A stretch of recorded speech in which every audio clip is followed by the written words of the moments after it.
Hello বন্ধুরা, তো কেমন আছো সবাই? আশা করি সবাই ভালো আছো। তো বন্ধুরা, আজকে আমরা জানবো বাংলাদেশের শাকিব খানের ছেলে জয়কে কেন বিদেশে পাঠাচ্ছেন।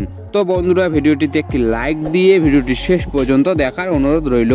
শাকিব খান এবং অপু বিশ্বাস হুট করে ছেলেকে পড়াশোনা বন্ধ করে দেশের বাইরে ছেলেকে পড়াশোনার জন্য বিদেশে পাঠাচ্ছেন। কারণ দীর্ঘদিন ধরে জয়ের ক্লাসে অনুপস্থিত থাকার জন্য এই সিদ্ধান্ত নিল শাকিব খান এবং অপু বিশ্বাস।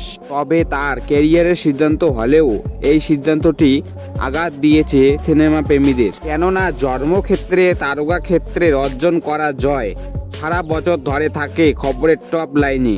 সে দিনে দিনে এতটা জনপ্রিয় হয়ে উঠেছে যে বাবার মতো বিশাল একটা ফ্যান পেজ তৈরি হয়েছে জয়ের, যেখানে জয়ের দৈনন্দিন জীবনের আপডেট পাওয়া যায়। জন্ম থেকে সকলের চোখে এক আইকনের পরিবর্তন হয়েছে শাকিব খানের ছেলে জয়। পরিবারের সকলের একমাত্র নয়নমণি জয়। তাকে না দেখে এক মুহূর্ত থাকতে পারে না মা, বাবা ও পরিবারের সকলেই। এটা কেউ মেনে নিতে পারছে না যে জয়কে আর সামনে দেখা যাবে না। এই কারণে ভেঙে পড়েছে পরিবারের সকলেই। তো বন্ধুরা, এই ছিল আজকের ভিডিওটি ভালো লাগলে ভিডিওটিতে লাইক দিয়ে চ্যানেলটি সাবস্ক্রাইব করে পাশে থাকবেন। দেখা হচ্ছে পরের ভিডিওয়ে। ভালো থাকবেন, সুস্থ থাকবেন, ধন্যবাদ।